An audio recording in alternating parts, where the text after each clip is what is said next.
दोस्तों, मैं संदेश अपने YouTube चैनल पर आप सभी लोगों का स्वागत करता हूं। आज का जो हम लोगों का टॉपिक है ये है हीट बजट, हीट बैलेंस।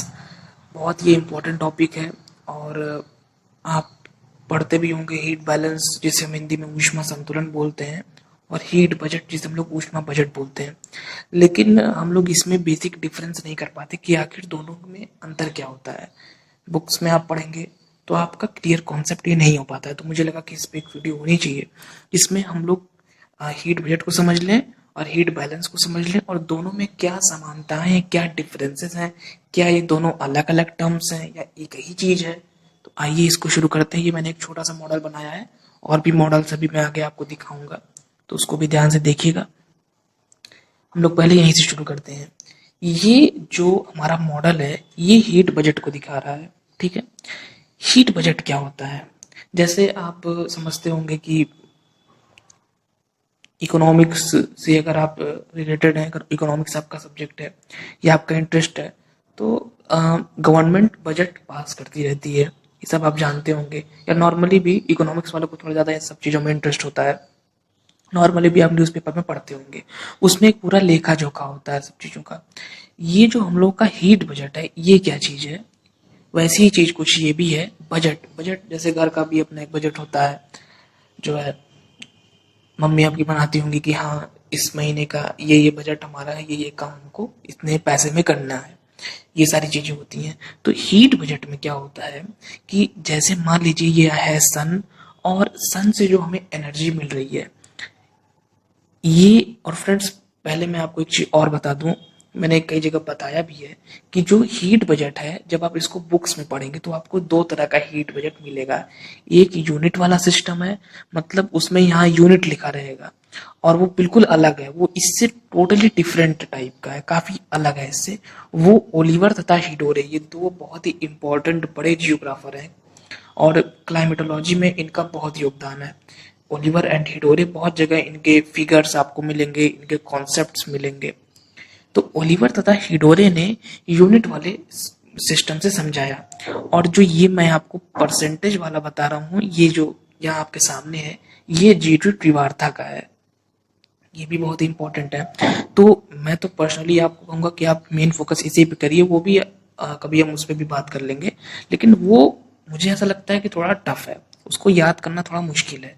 लेकिन ये जो जीटी त्रिवार्था का हीट बजट है ये बहुत इंपॉर्टेंट है और बहुत ही सरल है। मुश्किल से 5 से 10 मिनट में आपको बस कुछ डाटा याद करना पड़ेगा, आसानी से ये आपको तैयार हो जाएगा। और इसकी एक खासियत ये भी है कि इसमें ज़्यादा चीज़ें नहीं है, बस परसेंटेज आपको ध्यान देना होगा। लेकिन हाँ, जब आप इसको लिखिए तो जब आपका आंसर खत्म हो जाए या कहीं ऊपर ही हेडिंग के पास सोर्स जीटी त्रिवार्था, मतलब इसको मेंशन करना जरूरी है कि आपने जो बनाया है ये त्रिवार्था का बनाया है या ओलिवर हिडोरे का बनाया है। तो इसको जरूर मेंशन कर दीजिएगा। हालांकि टीचर को तो पता ही होता है, लेकिन फिर भी अगर आप मेंशन कर देंगे तो आपका आंसर और बेहतर हो जाएगा। चलिए हम लोग सीधे मेन टॉपिक पे आते हैं। ये सन है, सन से जो हमको एनर्जी मिल रही है उसको अगर हम मान लेते हैं 100%। हालांकि इसका ये मतलब नहीं है कि सन की पूरी एनर्जी हमारे पास आ जाती है, उसका बहुत ही कम पार्ट, आपको पता होगा कि पूरा का पूरा तो आता नहीं है, ठीक है। लेकिन इसको यहाँ माना जा रहा है कि सन से जो हमें एनर्जी मिली उसको अगर हम 100% मान लेते हैं जितनी पृथ्वी को मिल रही है। बुक्स में आपने पढ़ा होगा कि 1/2 अरबवां भाग हमें प्राप्त होता है, तो उसको पूरा तो पृथ्वी को मिलता नहीं है, लेकिन पृथ्वी को जो मिल रहा है उसको अगर हम एक 100% मान लें तो वो जो 100% पृथ्वी को मिल रहा है उसमें से सिंपल सी चीज है 35% जो है वो सीधे स्पेस में चला जाता है, ठीक है। 35 ये कैसे जाता है? यहाँ स्कैटरिंग हो जाती है, यहाँ पर जो एटमॉस्फेयर में हमारे क्लाउड्स होते हैं उनसे रिफ्लेक्शन हो जाता है, परावर्तन हो जाता है, और पृथ्वी की सतह से परावर्तन हो जाता है। मतलब अर्थ की सरफेस से रिफ्लेक्शन, क्लाउड्स से रिफ्लेक्शन और एटमॉस्फेयर से स्कैटरिंग, ये तीन चीजों के होने के कारण ये जो 35% है ये सीधे स्पेस में चला जाता है। ये ना पृथ्वी को गर्म कर पाता है, ना हमारे एटमॉस्फेयर को गर्म कर पाता है। बचा कितना आप खुद ही सोचिए, 100 में से 35 माइनस कर दीजिए, बचा 65। अब ये 65 नीचे चल रहा है, यहाँ मैंने 14 फिर से माइनस किया है। ये 14% जो है ये एटमॉस्फेयर अपने पास रख लेता है। एटमॉस्फेयर में वेपर्स होती हैं, गैसेस होती हैं, क्लाउड्स होते हैं, डस्ट पार्टिकल्स होते हैं। ये उसका एब्जॉर्प्शन या अवशोषण करने का काम करते हैं, मतलब ये वायुमंडल अपने पास रख लेता है। ये आपने पढ़ा होगा कि वायुमंडल प्रत्यक्ष रूप से जो इंसोलेशन आ रहा है उससे ज्यादा नहीं प्राप्त कर पाता है। जब पृथ्वी से वापस जाएगा तो वायुमंडल ज्यादा प्राप्त करता है। तो ये 14% वायुमंडल ने रख लिया, और किन रूपों में रख लिया, अवशोषण कर लिया। वेपर, गैस, डस्ट और क्लाउड्स यहाँ पे हैं ही। और ये जो आ रहा है ये आपको पता ही होगा कि ये जो सन से आ रहा है सोलर रेडिएशन, ये शॉर्ट वेव सोलर रेडिएशन होता है। ठीक है, अब आप सोचिए 14% में से 51% हमको मिला। पहले 35 तो सीधे स्पेस में चला गया, फिर 14 जो है वो एटमॉस्फेयर ने रख लिया, और बचा 51, और यही 51 हमको मिलता है। ठीक, अब इस 51 में भी हमको डायरेक्ट नहीं मिलता। डायरेक्ट हमको ये पूरा का पूरा 51 हमको डायरेक्ट नहीं मिलता। 17% हमको डिफ्यूज डे लाइट के रूप में मिलता है, जिसे आप जानते होंगे विस्तृत दिवा प्रकाश। और 34% हमको डायरेक्ट मिलता है। हालांकि अगर आप लिख रहे हैं तो थोड़ा सा इसके बारे में बहुत डिटेल करने की आवश्यकता नहीं है, बस आप इतना बता सकते हैं कि 51% में से 34% डायरेक्ट और 17% डिफ्यूज डे लाइट के रूप में।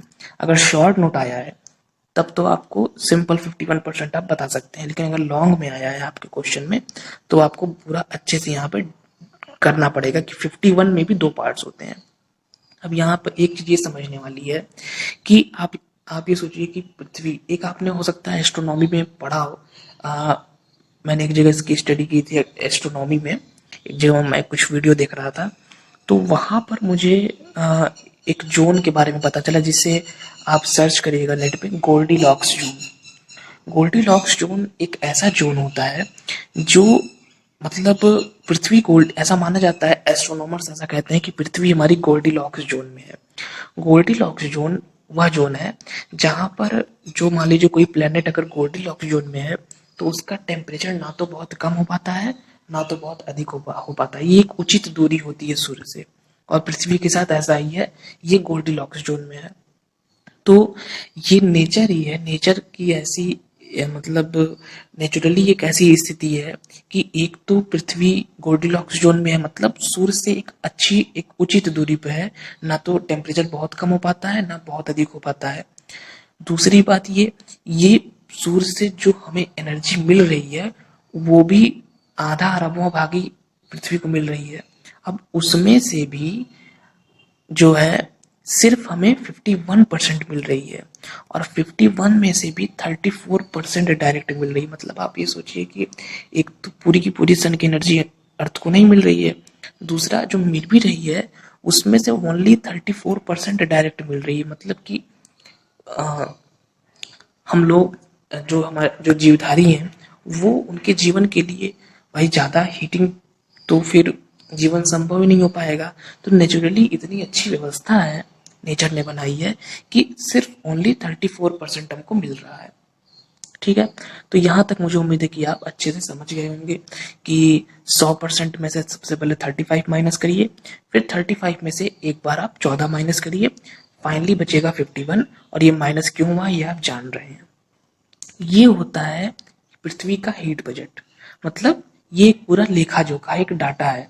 अब इसको तो आपको थोड़ा सा डाटा बार बार देखना पड़ेगा। अब जब वापस लौटता है, ये तो पूरा मामला है आपका शॉर्ट वेव सोलर रेडिएशन वाला, ठीक है। और जब ये वापस जाएगा तब का क्या मामला बनता है उसको देखिए। जब आपको पता है कि जब जैसे पृथ्वी जब पूरा गर्म हो जाती है तो पृथ्वी भी विकिरण करती है। जब पृथ्वी विकिरण करेगी तो वो होता है हम लोगों का लॉन्ग वेव टेरेस्ट्रियल रेडिएशन के फॉर्म में। इन दोनों में बहुत डिफरेंस है, इसको बार बार ये पूछा जाता है कि सन से आने वाला आपका लॉन्ग वेव होता है कि पृथ्वी से जाने वाला। तो जो सन से आ रहा है वो शॉर्ट वेव सोलर रेडिएशन है, और जो पृथ्वी से जा रहा है वो लॉन्ग वेव टेरेस्ट्रियल रेडिएशन उसे हम कहते हैं। जो पृथ्वी से जा रहा है 51%, उसमें 34% ये जो 14 था, ये मैंने आपको बताया था कि वायुमंडल 14 पहले रख लेता है। तो ये जो पृथ्वी से जाएगा 51 पृथ्वी को मिला है, तो यही 51 पृथ्वी वापस भेजेगी। तो इसमें से यही 34 इस 14 में जुड़ जाएगा। 34% लौटते समय वायुमंडल अपने पास रोक लेगा। तो इसीलिए वायुमंडल का जो हीट बजट होता है वो हो जाता है 48%। और इसीलिए आपने पढ़ा भी होगा बहुत जगह कि जो वायुमंडल है, जो हम लोग का एटमॉस्फेयर है, वो इनकमिंग सोलर रेडिएशन से ज़्यादा एनर्जी नहीं प्राप्त कर पाता है, बल्कि जो आउटगोइंग टेरेस्ट्रियल रेडिएशन होता है उससे ज़्यादा प्राप्त करता है। और उसका प्रूफ आप यहाँ देख भी रहे हैं कि जब आ रहा था insolation, short wave solar radiation, तो ये ओनली 14% अपने पास रखा है एटमॉस्फेयर। लेकिन जब जा रहा था तो ये ओनली नहीं, ये 14% तो उसके पास था, लेकिन तब ये उससे अधिक 34% इसने कैप्चर कर लिया लौटते समय। और ये कैप्चर क्यों होता है?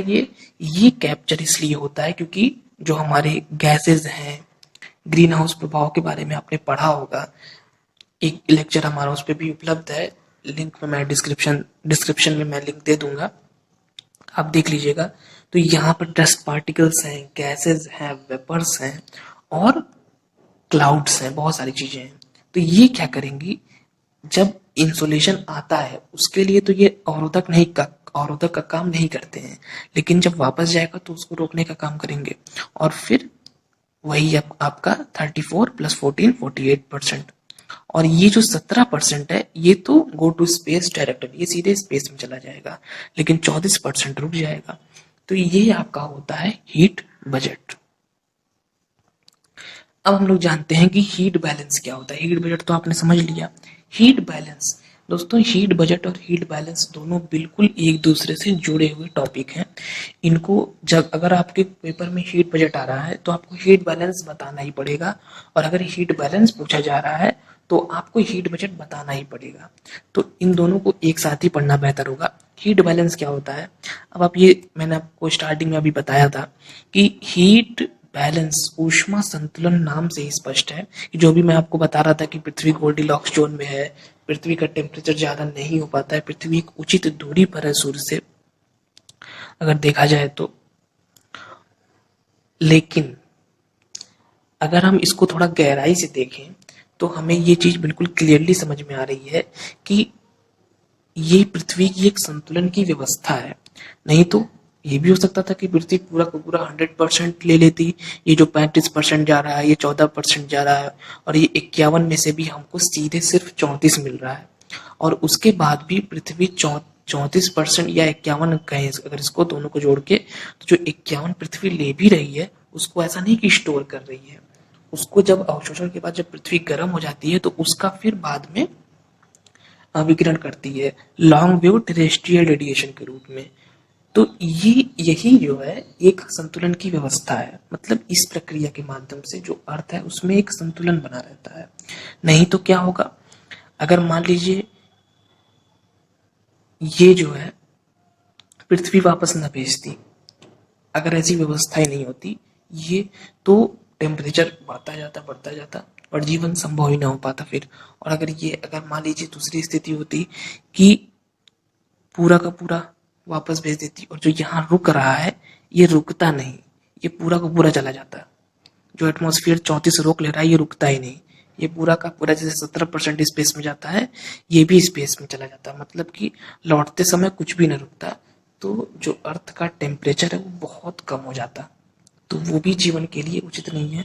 तो जीवन जीने के लिए जो आवश्यक दशाएं हैं उसको ध्यान में रखते हुए नेचुरली ऐसी व्यवस्था है कि जो इंसुलेशन आ रहा है वो भी हमें 34% सिर्फ डायरेक्ट मिलता है, बहुत ही कम मात्रा जितना हमारे लिए उपयोगी है। और वो भी जब पृथ्वी गर्म हो जाती है तो वो लॉन्ग वेव टेरेस्ट्रियल रेडिएशन के रूप में जाता रहता है।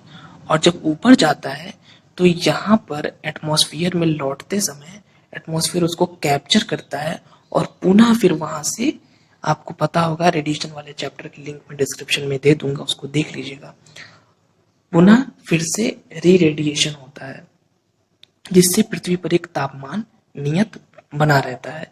तो ये पूरी की पूरी जो एक व्यवस्था है, यही ऊष्मा संतुलन है। किस प्रकार से पृथ्वी ने अपनी जो ऊष्मा है उसको एक संतुलन की व्यवस्था में बनाए रखा है।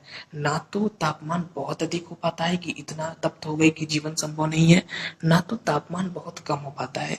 एक बैलेंस की स्थिति, एक संतुलन की स्थिति हमेशा बनी रहती है।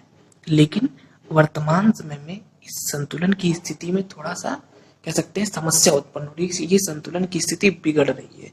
चलिए इसको भी देख लेते हैं।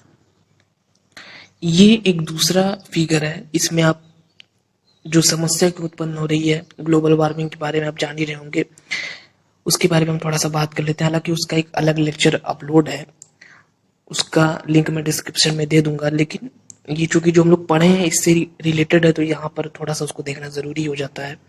ये होता क्या है कि अभी मैंने आपको बताया कि संतुलन की स्थिति है और जो आता है वो फिर आपका पृथ्वी से वापस जाता है। किस फॉर्म में जाता है? वो जाता है आपका लॉन्ग वेव टेरेस्ट्रियल रेडिएशन के रूप में। लेकिन यहाँ पर जो CO2 इत्यादि गैसेस होती हैं वो इसको रोकने का काम करती हैं।